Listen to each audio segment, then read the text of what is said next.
Oh, it's coming, it's here. Made up for last month. I think, yes. This is a full table, I like that. How much?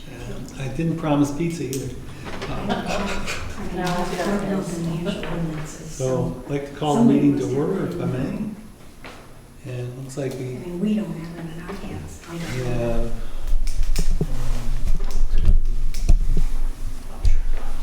have 6 regular members. Therefore, we need to have 1 alternate. And Dave, would you like to take the role Sure. of being the voting person tonight? Sure. I think that would be a good thing, since you've not had the opportunity. Get your feet wet. Okay. All right. First order of agenda is to look at the minutes from 2 months ago. We did not have a quorum last month, and therefore there are no minutes. The June 13th ones are here, though. We haven't approved those yet. Okay, so we need the June 13 ones first. Move that we accept the June 13th minutes. So you're a second. Second. All in favor? Aye. Opposed? And do we have any other minutes we have to approve? That's good, we're good? No, Okay. Do we approve of our email minutes? That's on the agenda? Oh, That's, do you have an agenda? I don't have one now. Oh, there should be agendas around. Didn't she make copies of them? No. I'm sure she did. I printed I it out. think some of I them just maybe forgot got about up into it. the audience Oh, you know what? They're over there, I bet. Things that are in there. You guys stole our agenda? You can take it. May I take yours? May I take your agenda? I'm not gonna get it back. We have plenty, Betsy. Or do you have? Okay, good. We've got a copy machine Sure. right here. Right over there, too. All right. Do you want me to make some As long as copies? we No, have I enough think we're to okay. go around. Apparently, we do have them. All right. Everyone have one? All right, so I guess we have the opportunity for public comment on anything that's not on the agenda. I'd like to remind those who are out there that we do have on the agenda specifically tonight a conversation about approval of a contract for the NCC to move forward on reviewing our notes, and we'll go into that. We also have an agenda item for talking about short-term rentals. And we also have on the agenda, lastly, I think, conversation around capital improvements plan, project plan, and how we can move forward on that. And obviously, the rest of you know the agenda. We're trying to talk about how do we deal with replacing, because we can't replace, but how do we deal with the secretarial position going forward? So any comments on anything that's not on the agenda would be the opportunity now for somebody to open up, please, from the audience. Anybody? Okay. Should we turn on air conditioning? Is it comfortable here for people? It's a little hot. It's stuffy. All right, so the first item on the agenda is to talk about the approval, the vote for an approval on the NCC contract. I did, between June and now, send an email out asking board members to take a look at the proposal that was offered by the NCC with change pricing to determine whether or not there's going to be adequate support as proposed, not to get a vote. I appreciate your email asking whether that was a vote or not. Not a vote. I was looking to find out whether or not we got enough support. So either we could go back to them and tell them, look, it's not going to pass muster, and if it didn't pass muster, you need to make changes or just forget about it.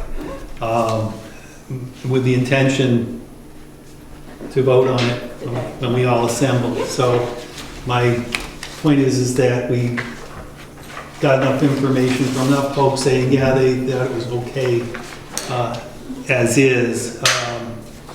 So I need to open up as a formal discussion now. I move that we accept the proposed, whatever it is, as it is now. I'll second that. Is there any further discussion? Does anyone need to see copies? I have a few Because I copies. remember it had 3 phases, and we were going to just do the first 2, is that it? In this year. That's all we could afford? So we weren't signing up to do 3, right? We're No. just signing up to do 2. Right. And then we just Then we'll see what consider the happens. third. Okay. Any further discussion? Well, my feeling is I'm very happy with our relationship with Peter Malia. He's the person that is going to defend any of this if it goes to litigation. I don't think that North Country Council is going to come down and sit in the booth with us. So I'm happy with our present procedure of having our ordinances vetted by Peter or his firm. And I mean, I think any changes certainly would be. We have to do that anyway? It's required that we do that? But Peter's never been charged with looking at our entire ordinance as a body and looking for duplications, things that are missing. I mean, he looks at it, in a more microscopic way when we're presenting item by Right. some change that we're proposing to make. And so I think this would be a different process than what Peter usually applies when he's working. So, and I don't want to stand in the way of moving ahead with this, but that is my feeling. But it would need to go through Peter ultimately. I don't think anything we're doing would prevent us from asking him to take a look at, nor do I think that we would want to not include him in the process of review because of Scott said we have to. Yeah, yeah. It's part of the deal. Yep. But, I don't think there was anything in the proposal that precluded that activity. Judging by the per hour rate of the Peter versus the North Country Council, I think what makes sense is have them, my own opinion is that the zoning ordinance in and of itself, grammar and spelling, et cetera, we got a pretty good handle on that, but it doesn't hurt to have another set of eyes to look at the whole thing as a document and say, well, this is how you could, looking at it globally, how it could be improved, et cetera, et cetera. And then once they have made suggestions and if we decide to make changes, and then to present those to Peter to see, to make sure that we're still legal and that it's all correct. And that way, it would be more economical for the planning board to achieve the same. Duly noted. Any further discussion? All in favor? Opposed? By the end of the meeting, would you please sign 3 copies? We'll give one to the selectman's office and one to the North Country Council and one here. All right, I have to date them and everything. Absolutely. You're kidding me. Get them notarized, get them, Yeah, all right. We'll make sure before I walk out. Okay. Sharing the agenda. Okay. So, wow, we're moving fast. So maybe Chris should get home in time for that ball game. kickoff, jeez, getting close. 7:30. On the other hand, the next item on the agenda is to talk about short-term rentals. And let me just kind of, a couple of things. One is we've had, Scott attended what did you attend? What was it, a training session or a presentation? Planning conference. It was a Planning conference okay. put on by the state for state planners, so planning board members, board of selectmen members, city council members. So we've had a board member who's had some indoctrination on how to go about doing this and actually saying that, yeah, we can do some activity related to town level regulation of short-term rental. And I think the other stimulus is, I had a call from, I think it was Pat Wilson, and to say that she has personal experience with short-term rental in her neighborhood that's not a real positive thing for her. Pat Mason's here tonight, I don't know if you want her to address it. Hi, welcome. I am very concerned about it because this particular house, it's a new house and it's just been bought by this other owner. And he immediately put bunk beds in right away. And it really is only zoned for a two-bedroom septic. Mhm. So one day, 4 or 5 cars came with 4 people in each car. So, and I saw them, but the cleaning service came over. Why, I don't know, but he was furious because he had 13 bags of trash. And then up the street, we had another renter, and the beer was shot, as everybody knows, because of trash. So I really feel that these short-term owners or Airbnb owners or whatever they belong to need to have some conversation with the people or have them sign something. Beware the beers, no leave trash out, and the houses only have enough people for the septic, you know, a family or something like that. I'm sure they lie and stuff like that, but he needs to do a better job. He can't just say, all of a sudden, you know, he realized, I said, well, you put bunk beds, what did you expect? You know, you're asking for trouble. So I don't know if we can do much. I know Vermont has, and I know Durham has also decided that their Airbnbs, they have to be registered as an Airbnb, as a B&B, and with stipulations, so they can keep track of them. Of course, there's rogue people that don't register. You're always going to get that, but at least you'll get a majority that wants to do play by the rules. You're always going to get somebody that's not, and then that's when the police will end up coming in. Can I make a comment? Has everybody read this stuff that came out and taken a look at it against what the rules already are? Quite frankly, we can do a lot about that. Yes, We can do a lot about that. Yeah. But I think, you know, having a deep discussion before, unless everybody's at least reviewed this material and compared it with what the current,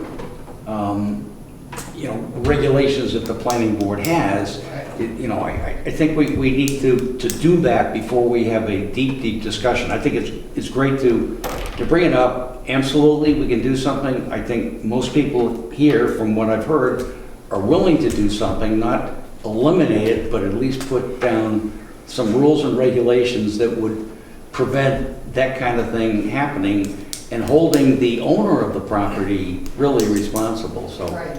those are just my comments. And we'll kind of sort of go through some of the history leading up to where we're at. And Yeah, if I could frame before we open up the discussion a little bit, I think that it's appropriate for a planning board to look at this stuff if the material we've seen suggests that we have the prerogative to do so. I think we should look at it, not necessarily, there's no way you're going to eliminate it. No.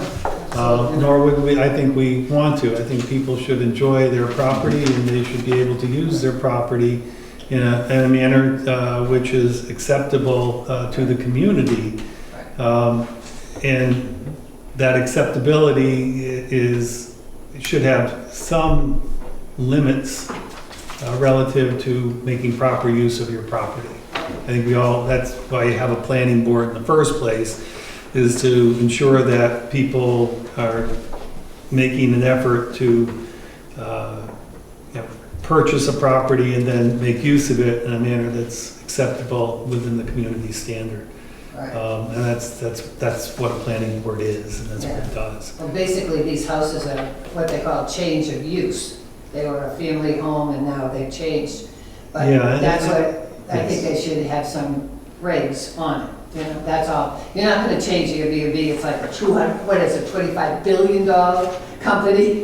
It's not gonna go away. Right, and so there are things we cannot do and should not do, I think, and there are other things that I think are reasonable and are within our purview. Right, right. And I think if we can limit our activities to being reasonable, so that we can all enjoy our properties as residents of the town, I think that's a reasonable thing to do. I've seen some of the, the articles and the amount of vitriol associated with, trying to, put a stop to it entirely, or saying that, it's not acceptable for people to be doing this. And it's like, well, there are some things that are okay and some things that aren't. And if we can figure out which things are and which things aren't, and put that into some kind of regulation that we can put to a vote here and then codify it and have the town vote on it, I think maybe we can make some progress on it. And at least bring it into an area of reasonable acceptability. As you say, I think that there's always going to be somebody who's going to try to push the limit, and there probably also feedback we'll get from the select folks about enforcement, all kinds of other things. So I think as long as we make an effort to do it in a manner which makes sense, I think we can do something. I'm not sure exactly what the something is. Just your comment on change of use, it's very gray area there. It's very gray area. Well, we don't have a definition that would make it a change of It's use in not terms of correct. technical term. We have to, if we want to have any control over short-term rentals, we first need to define short-term rentals. Scott, you sat in on the So- training. Could you Yeah, do and so- a little framework for us in the background? So a little bit of Appreciate it. context. Short-term housing ties into various issues. There's the sort of the local neighborhood issue, the impact you're describing. There's that. There's a more general community issue. The fewer properties that are resided in by people that participate in the community, the less community we have. And it also impacts the available housing for people that do want to reside in the community. And so, this first came up about a year ago when we were looking at affordable housing, and clearly short-term rentals were having an impact on available affordable housing. At the time, short-term rentals seemed to be the thing that most of the community was eager to do something about. Seemed like it might have the most immediate impact on available housing, but we were led to believe that we couldn't do anything without some sort of state authority. This planning conference that I went to, this gentleman, Cordell Johnston, who is a state council, argues differently, that towns, if they wish to, can do something about short-term rentals. In fact, can do anything they want, really. So that's sort of the affordable housing context. There is also the community context. There are also pluses to short-term rentals. When I travel now, I almost always use Airbnb if I'm going somewhere for more than 2 or 3 or 4 days, because it's just more enjoyable. It's more comfortable. You meet people more easily. It's just a better way to stay in a community that you're visiting. And so for Jackson, short-term rentals provide that experience for some people that are visiting. So that's good for the area. They're bringing tourists into the area. They're probably providing those tourists a better experience than they get when they're at a hotel, even a nice hotel. So there are positives to it. Short-term rentals help some people afford the property that they purchased to live in. If they're renting out the ADU or a room, it helps them pay for the mortgage, and so That's what Vermont is doing because of the university right there in Yeah. Burlington, yeah. and so that, and that promotes the housing thing that we're trying to also help. So it's a very complex issue, and it has positives and minuses. As I said, Cordell Johnson, who's a state counsel, government affairs counsel, he makes a point that constitutionally we can define short-term rentals how we want, and then we can regulate them as we wish. Laconia is doing something that's a little bit more registration oriented as opposed to restrictive. Laconia is not saying that you can't do short-term rentals. They're not saying that you have to live on the property to do it. They're not restricting it really in any way, except what they are saying is that if you're going to do short-term rentals, you have to register with the town. Your property needs to be inspected for fire and safety. There need to be, and it doesn't have to have, sprinklers when a normal residence doesn't. It just needs to have sufficient smoke detectors, carbon monoxide detectors, fire extinguishers. If you're renting out the basement, it has to have a proper exit. The windows need to work properly. All of those sort of basic safety issues that a lot of which, if you inspected any of our own homes, you might find some issues that wouldn't pass muster in those respects. But by doing the registration, now you're ensuring that it's a safe situation. It gives you far more control over saying, okay, on this property, there is septic for this many people, there's a driveway that will hold this many cars, and so you can set, a standard for property. This is what's allowed, this is what's not allowed, which makes it much easier for the selectmen, who are the enforcers, or handle enforcement, to look at a situation and say, okay, here's what we know is accepted, here's what's apparently going on. It's much more clear that there is or isn't a problem going on at that point. So it helps with the enforcement. And then, at a future point, if Laconia, or if we were to do the same thing, if we decide, okay, we're losing the community in ways that it's now worth considering restricting short-term rentals to some degree, at that point, we're in a better position to take that action if we were to choose to. So there's another committee in Jackson called JHOME, Jackson Housing Opportunities Matter. We met earlier this week, looked at what Laconia is doing, looked at the more restrictive measures that, that Cordell Johnson, Mr. Johnson was saying that we could adopt if we wanted. And the general consensus was that starting with the registration type model, and then, going further from there if warranted, was probably the best way to proceed.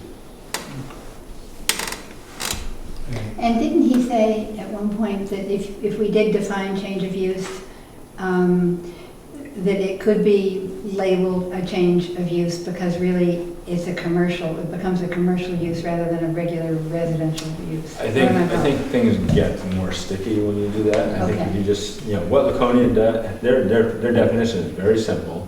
It basically says 180, and there's apparently some discussion going on as to what the term is, but they're starting with 185 days or less is considered a short-term rental.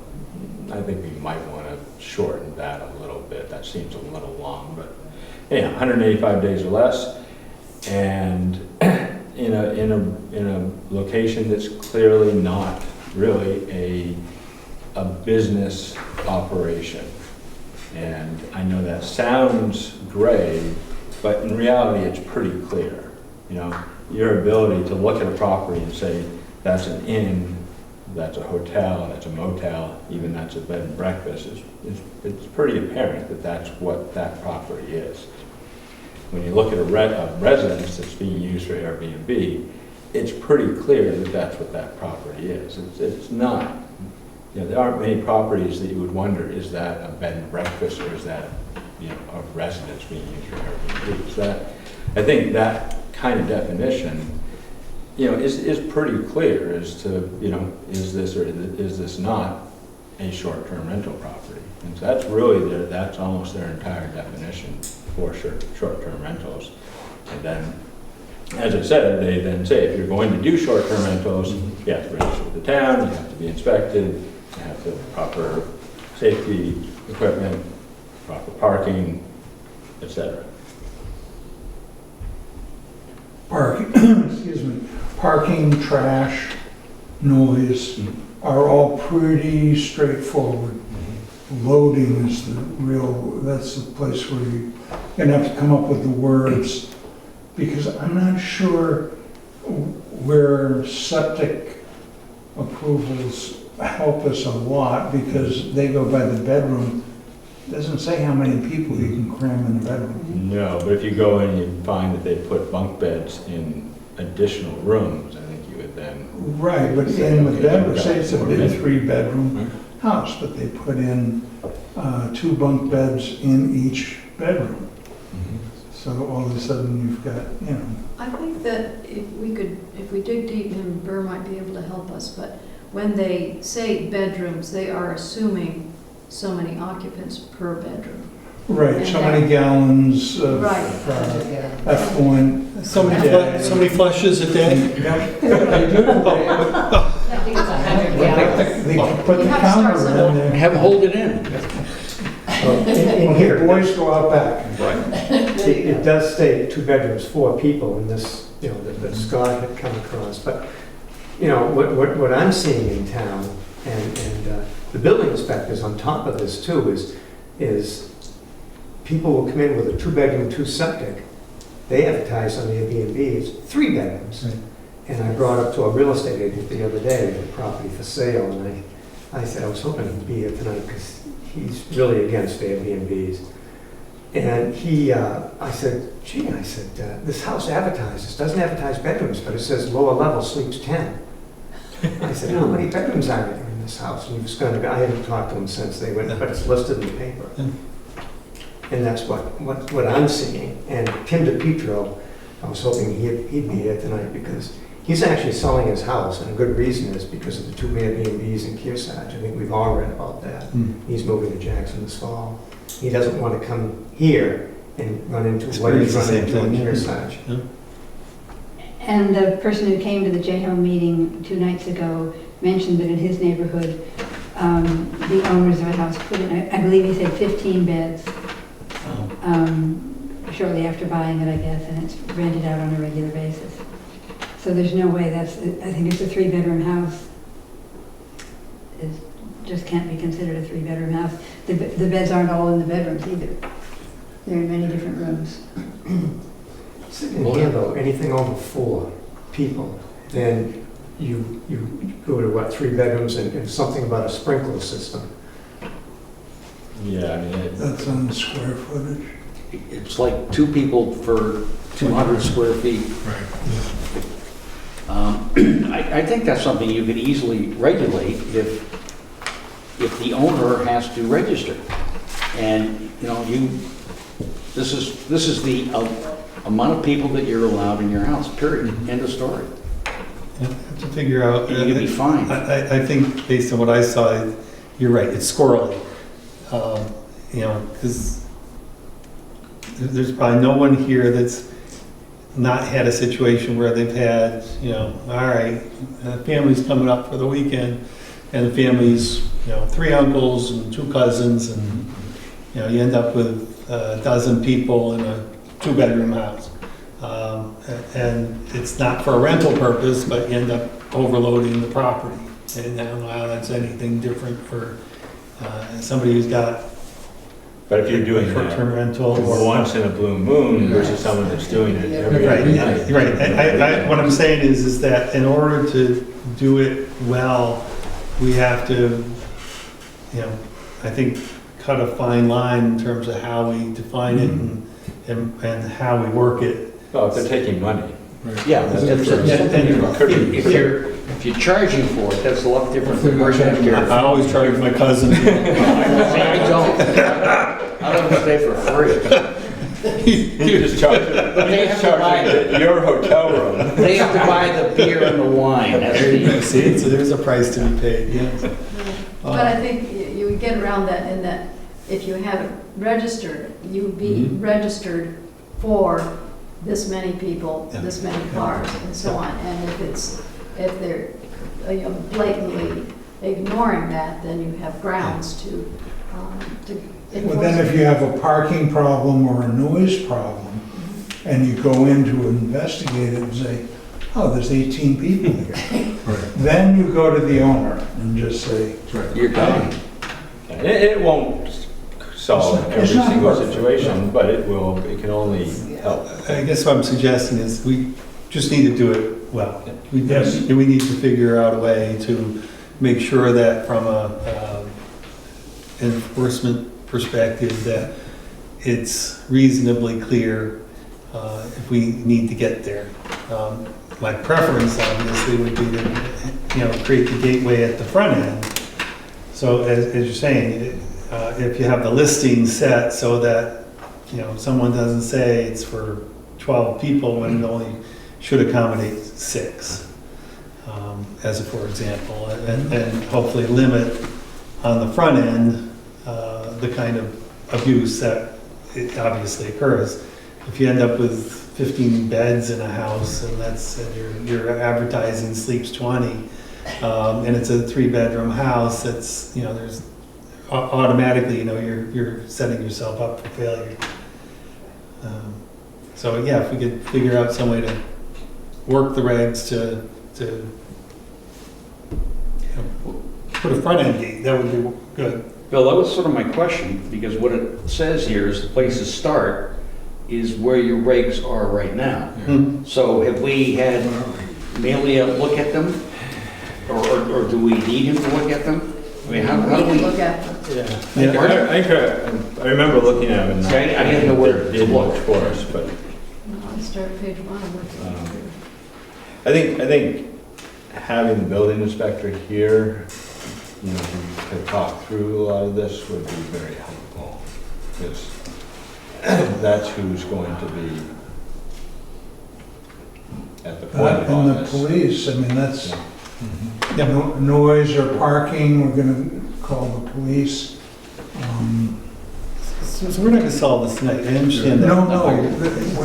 So I guess the question is, what would be the best way to go about doing this? Would this be like a work session that we should set up separately from our regular meeting? And invite her, and invite Chris, and invite select folks? Kevin. And Jay, remember Jay? Easy now, because if you do it one at a time, I think you'll get more quality information out of that person. I don't disagree. I'm trying to say something. I know what you just said. Okay. I heard, yes.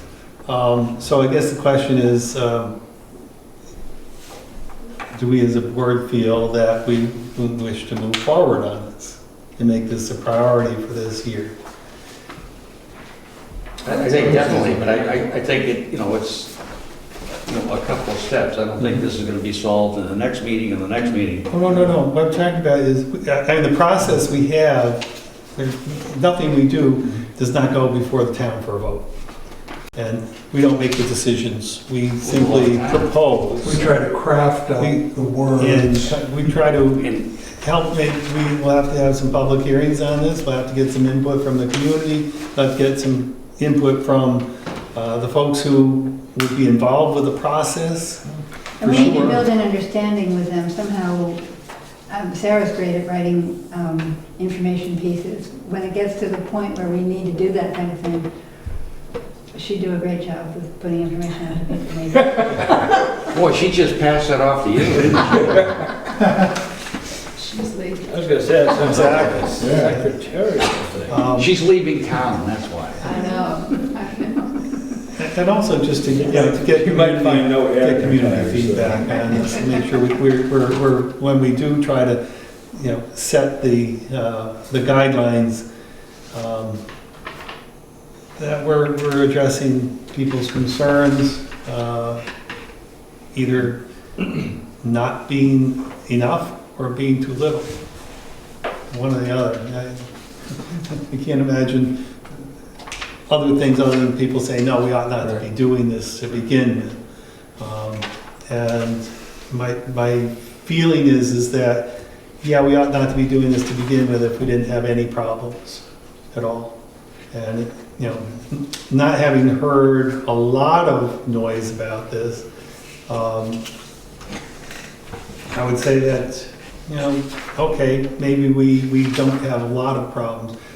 But if your call is indicative of issues people are having in town, They are having, and, and we just haven't heard about it because we haven't opened our ears to it, then I think it's something we should address. I mean, it's not gonna hurt, at least you'll have something, like Kearsarge is already in court because of those problems. Right. And we don't want to go to court. Yeah, so if We you don't want to go to put court. something, We want to avoid that. right, exactly, this is what, yeah, we don't want to, actually, we actually talked to the neighbor, and I think he realized he did something totally wrong. But I think if he was advised from the beginning, this wouldn't have ever happened, that he wouldn't have been upset about it himself. I think that's a good point, and I think that we should, you know, invite people that are sort of absentee owners that are doing this. Let's hear from them as well. I mean, why wouldn't you put 10 bucks in if you could? Right. So we still need not to. I mean, if someone tells you not to, you might not. Right. If no one's telling you not to, then why wouldn't you? So, All in for it. yeah. I do have one fellow I've been talking to, and he lives at the upper end of Switchback, it's the same place where she is there, and he's voiced concern with a couple of his neighbors, with Chris already, you know, the chief. So, you know, he was kind of, I didn't get to call him because he's away right now, but Right. he has a big concern about it. And the problem is, it's not an issue until it moves next door to you, and you've got the party house, then it's an issue. Then it's too late. I definitely hear you on that, yes. Well, you know, Huntley, I think if we had regulations and the owner knew about that, you know, they could correct the situation. So I think, you know, that's the whole idea of getting some regulations out there, getting them known, and maybe you wouldn't have that problem. Right now, you do, because nobody knows nothing. Well, it hasn't got Well, serious. if you have no rules at all, Yeah. and nobody's violating any rules. But people are buying properties in Jackson. I know of one that, it's a brand new house, last couple of years on Tin Mine Road, 2-bedroom house, 2-bedroom septic. And it was supposedly a family home. I was up there doing a service call one day, and the owner was there, the owner's wife. We buy properties just to rent. Sure. There's people, like somebody in my neighborhood So does. that's the only reason they did it. They said it was going to be a family home, but it was strictly built for a rental. And that gets back to the point that Scott's making around affordable housing, and whether or not we, you know, you have properties that are just being bought that don't really help build the community. And I think that's important for us.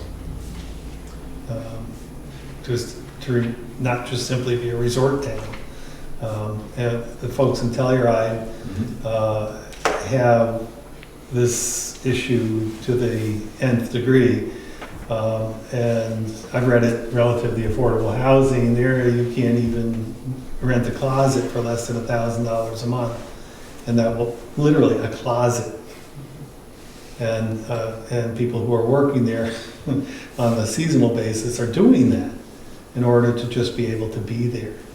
And it's crazy. And the amount of ownership that's there is, you know, the number of people who actually live in the town is minimal, because it's all rents.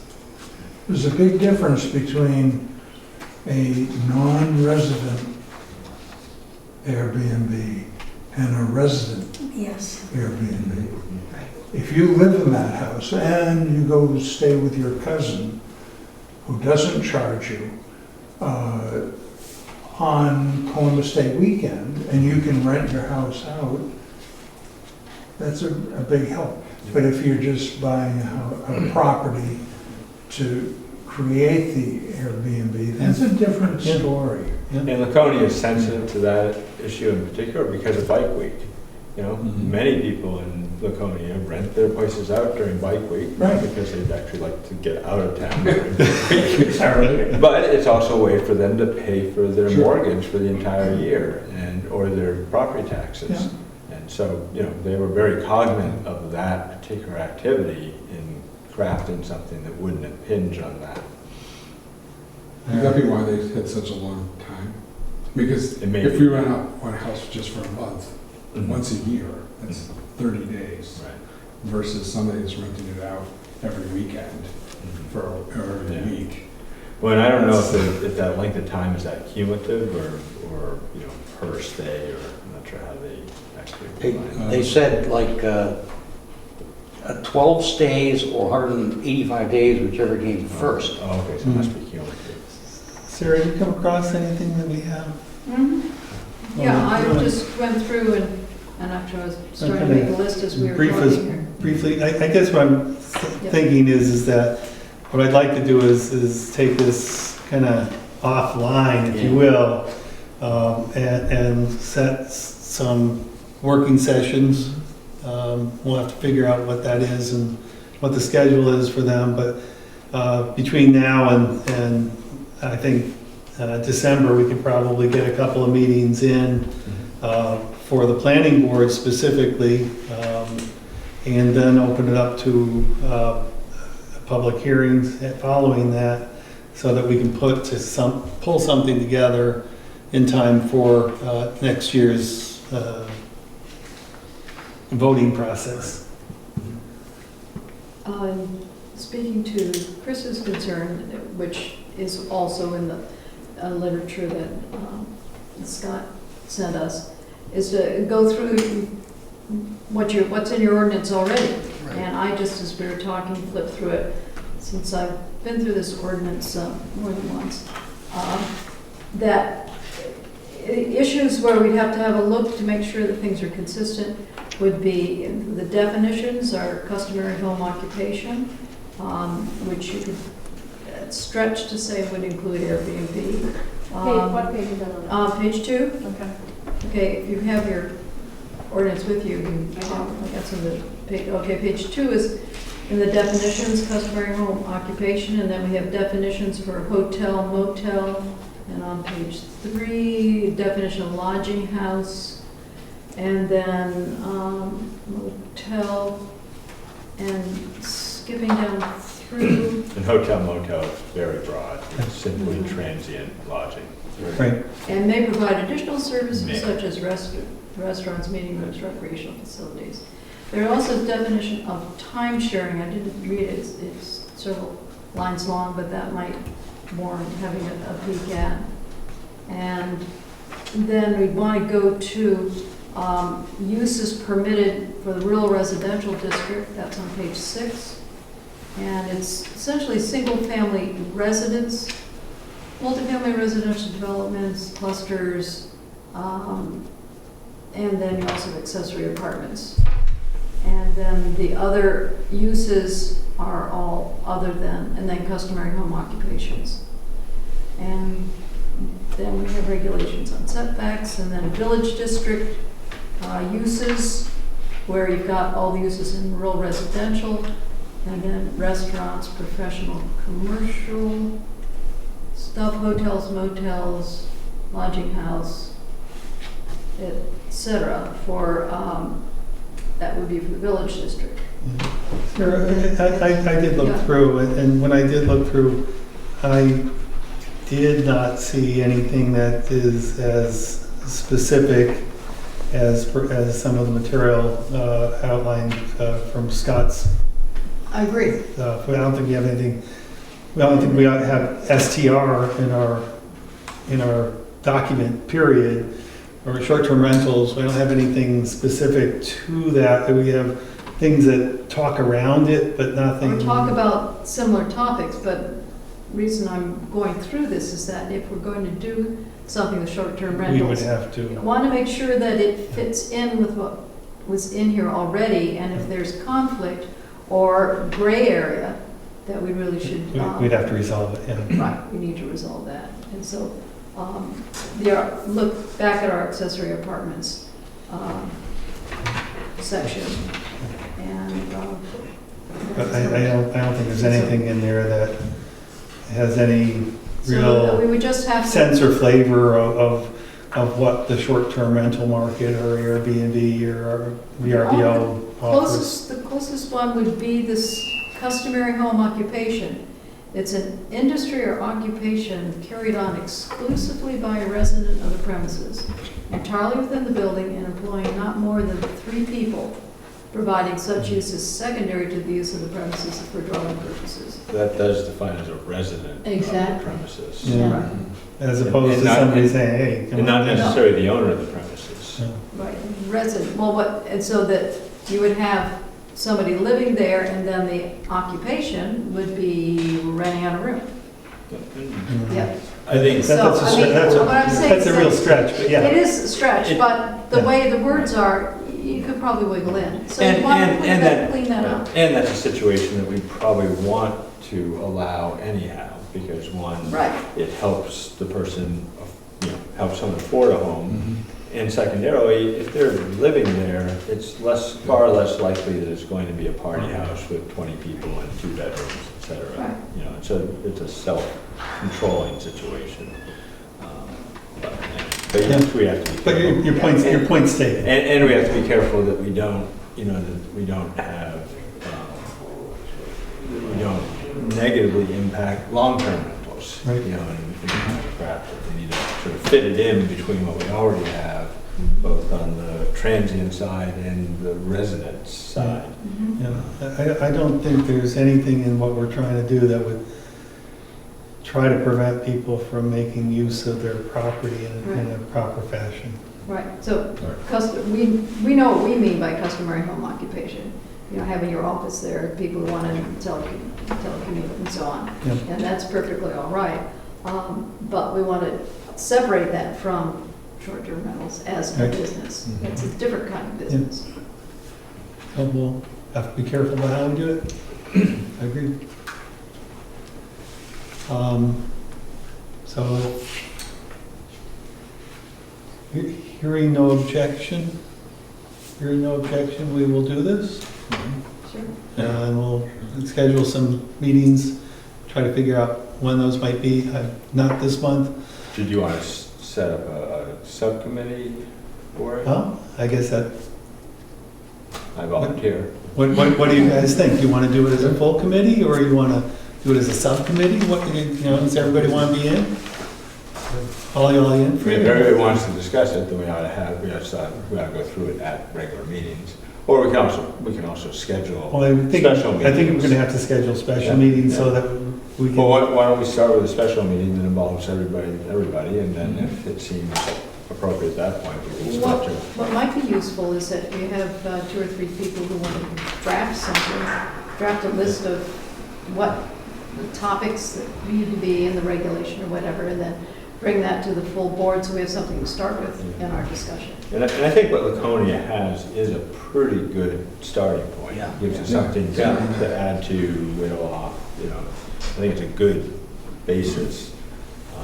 Well, maybe use that as a first draft and go through. But I think having, talking to Bert, talking to Kevin, talking to Jay, all of that is very important. I don't know if we want to try to schedule one of them for that first meeting to kind of get that input right at the start. And you may find that there are interested people in town who might want to participate in the committee who are not planning board members at all.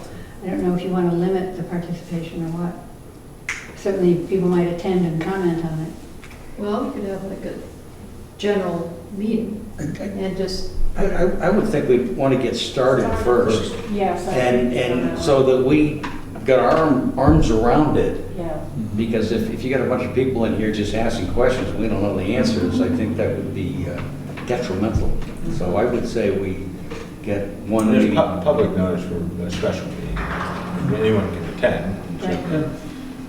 But yeah, I think before we Open it up. either Yeah. have, public outreach sessions or form a committee that involves public and planning board members and have some better sense of where they're going with it. I tend to agree on that. I'd like to get as much involvement as I can at the proper time. And have this thing move in an orderly fashion where, you know, we can put some stakes in the ground and then move them if we need to. But it'd be nice to have stakes in the ground to start and then work from there. And you know, get input and find out that, you know, no, we need to move this here a little bit and move this here a little bit. Or, you know, we're totally in the wrong direction on a particular thing and get that feedback after we've gone in the wrong direction. But maybe we can make some mistakes to start. So timing wise, what, end of September maybe? Reasonable? Because no one wants to do it next few weeks, I know that. Or maybe start at the next meeting? Yeah, maybe just open it up at the next meeting and then maybe have a Maybe just special go meeting. through the Laconia thing and see Okay. pieces of that. All right, why don't we do that, and then we can move from there. We'll definitely plan on, I think, working a couple of additional sessions. Maybe, you know, maybe somebody's working their magic offline, and we come up with something that looks really good. Maybe this will be a real slam dunk and fairly easy. Do you want to try to get either Bill or Kevin at that? Who's the best person to have? Kevin? Kevin, Yeah. because he's the one, he's our eyes and ears of going into a house for life safety and, Mhm. you know, that's what he's looking for, is, Okay. you know, electrical and, you know, smokes Okay. and all that. And would his position be the one that would do the inspections if we had something like Laconia's? Who would then say, okay, this house then is good for this many people and this many cars, et cetera? We're gonna have to research what we can, how we can word that. Yeah, but I'm saying Kevin would be Yes, that and he- position. would- He would likely be the person to do And that. there might be a registration fee of, Right. you know, $50 or something Yeah. to support. And Right. Bob Thompson was saying he thought Kevin would enjoy some extra hours. Mhm. That Yeah. might let you- This is not a public hearing, but I would like to, if I could, open up to you folks out there. Is this, and if you want to make a comment, please identify yourself and comment, but is this the kind of thing that you perceive would be beneficial? Does anybody have any comment? Or, you know, maybe say right now that they don't think this is the best way to go about doing it? I thought you were gonna get a committee and you were gonna look at all the Yes. regs before you started talking to everybody. No, I'm asking right now, quick opportunity to say, A flash comment. flash comment, you guys are crazy. Go ahead. No, I definitely think we need this because we could get ourselves into some serious trouble. And once we're in there, it's gonna be too late. Mhm. We have to be proactive. I mean, Jackson's a small town with big city problems too. you know. Mr. Duggan?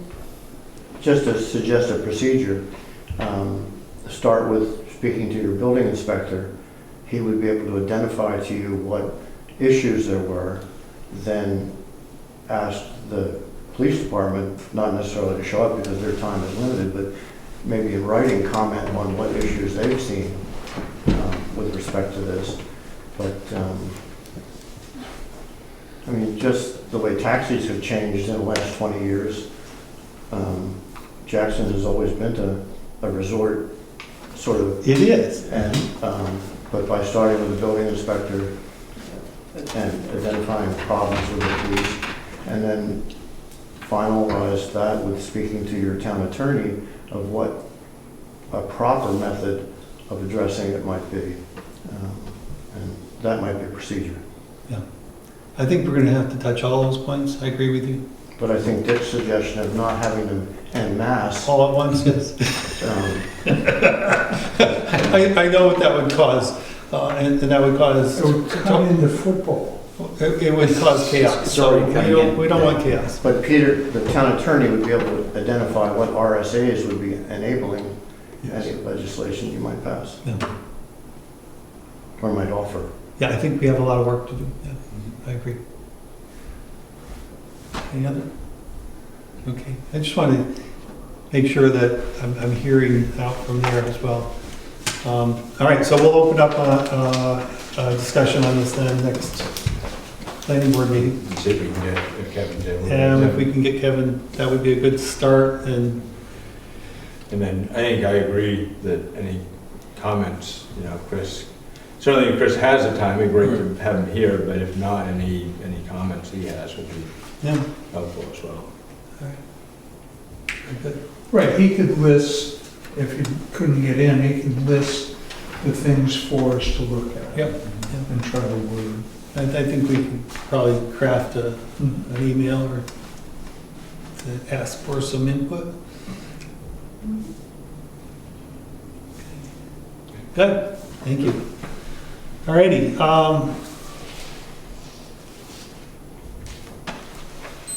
over our time on that one, so I messed up the time.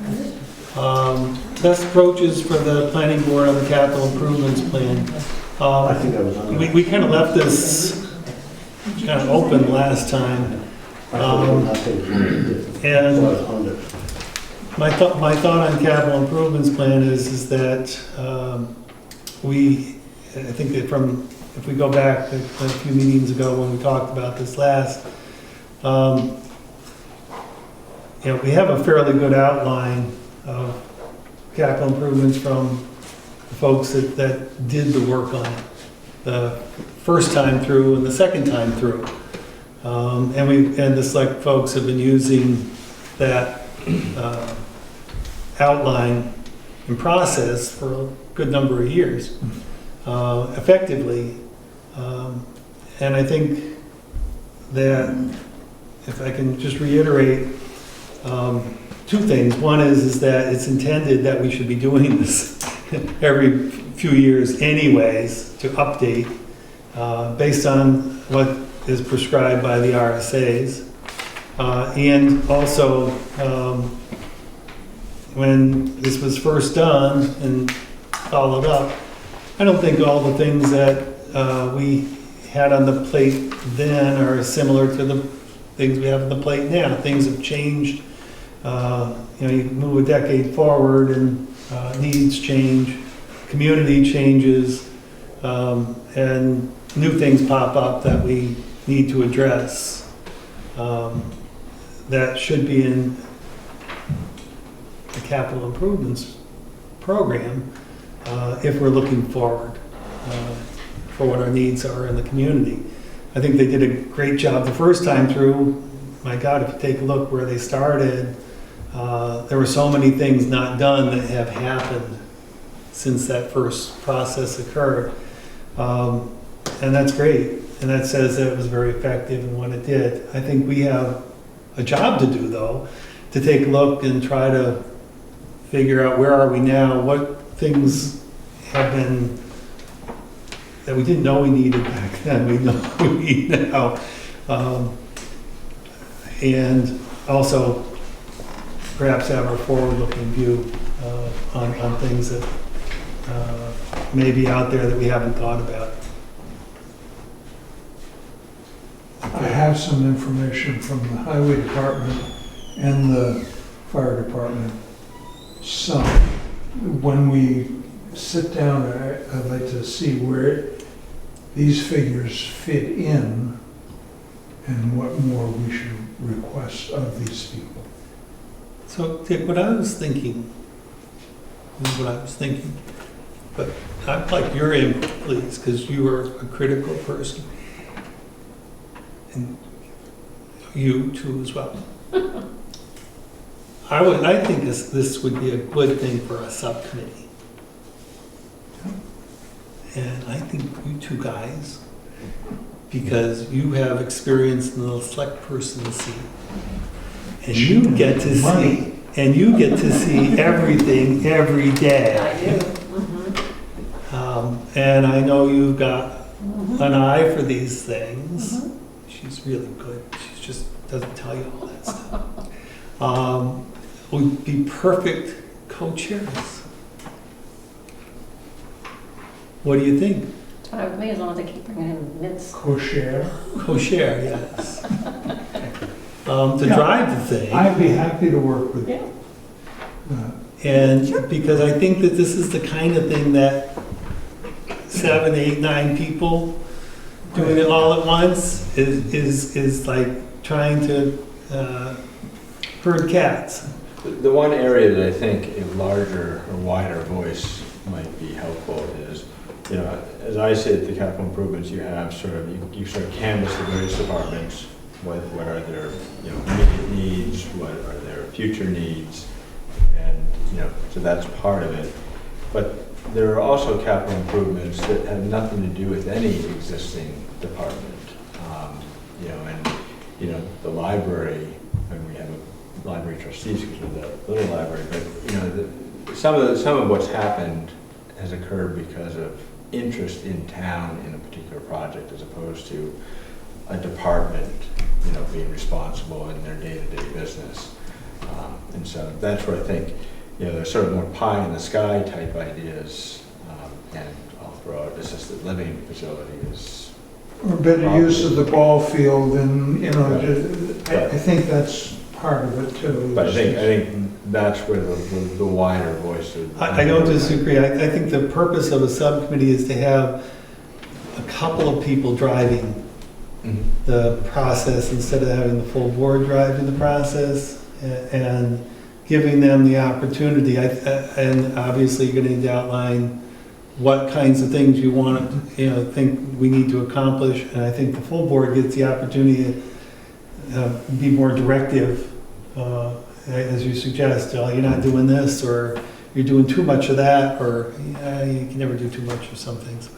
But if it's not complete, I guess, to your point, I would think the full board would want to weigh in. And then, obviously, subcommittee reports to the full board. And if whatever thing we've imagined up to that point is not adequate, we just add to it. Before That's all I'd say, is have everybody be thinking about it Yeah. and bring it in, you know? Yeah. That's how it is. I can't imagine you wouldn't want input. To a point. Oh, yeah, to a point. I already have a couple in my head right now, so One next at time a we discuss time. it, yes, I We'll get them in line. know. I don't know, what do we need to do this? You folks who know the order of how we do business, is it just satisfactory for us to say, form a subcommittee, or we need to vote on this, or it doesn't seem that it's, I think if anyone has objections, that they would voice it. I think it's great that you've suggested that a couple of chairs be appointed and that they've agreed to it, which is terrific. And then if people want to join in, that's great too. anybody? So we're good? All right, done. All right, that was quick. All right, we're gonna catch up, you're gonna get your ballgame in. I say we send a helicopter for her every meeting. We can land right out on the ball field. Yeah, I think. If it's snow on the ground, we'll have a snowmobile there. And promise her. It's real simple. Snowshoeing opportunity. Yeah, it's very simple. I don't know, how do we deal with this? Who does the selectmen? Should we not hire that person? Gloria. Absolutely. I mean, it would seem to be the most logical thing. If she's willing to work, If I she's think willing. that would be great. She does a good job. Yeah, that would seem to, so somebody needs to ask her. It looks like that's your job. Beg, I think you're the better. Okay. Okay. And again, this is all recorded so she can cheat. Mm, Absolutely. Yeah, That's that's, true, yeah. Yeah, there are certain activities that the secretary currently performs that are not meeting related. including notices and other things that need to occur. The relationship that we have with the select person's office is that we are to take care of ourselves for all activities and fund those on our own budget, which is understood. So we'll need to do that. And- Just increase the budget next year, that's all. Pardon? Just increase the budget next year. And we can also increase our fees for some things. We're not certainly the highest fee charging group when people come in with applications. Not that we get very many applications, but. If that's necessary, but right now, we actually do pay our secretary. The other thing is the secretary position an actual, That's Position? interesting. See, the planning board needs a secretary who doesn't need to be the person taking the minutes. right, So I think the board itself needs a secretary, and then, I mean, who's a member of the board? who is a member of it the has to board, be a as I member of the board, understand yeah. it. Or an alternate, either way, I believe. I mean, we used to have someone taking minutes that was not on the board.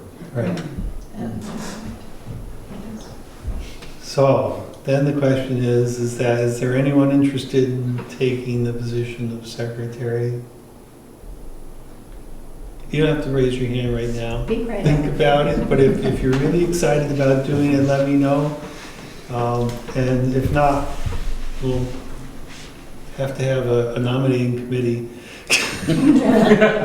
No, an enforcement committee. A nominating committee. So what you're talking about would be, we would hire somebody to take notes and do the Yes, minutes, and yes. then you would have a board member or an alternate who would be secretary, and what would the position, what would be? That person would be responsible for coordinating with that person to ensure that the requirements of the board are met. Right, but wouldn't the board secretary also take care of notices? Yes, and yeah. Exactly. all And- of that? Sarah, that looks like you all over Look, them. I've enough commitments Yeah, already. But you know so much more than any of us do. But you could learn from us. Right? No, I know. It's always good for more people to know. I refuse to learn anything more than Cross training, that's which is not much. the new thing. Well, one of the advantages of being in my position is I can't take on both responsibilities. I think I can hide behind that too. I think you might, yes. Don't want to get distracted. All right, so we need to resolve both issues between now and next meeting. So think about it. If there's someone who has some interest or is willing to step up, I'd appreciate it. By the way, I don't plan to resign until after next meeting, Oh, good. so we're covered for that one. I like that, no rush. Time flies. Yeah, and I think we're going to disable both her vehicles and offer temporary housing. And she, yeah, she said, oh, yeah. I think we could maybe work October. I could be homeless. All right. Any other comments, any other items, any business that we haven't addressed that we ought? It's your turn, Dick. I think we should go home. I'll second that we go home. No, we should just move. All in favor? Aye. Thank you. And thank you all for coming tonight.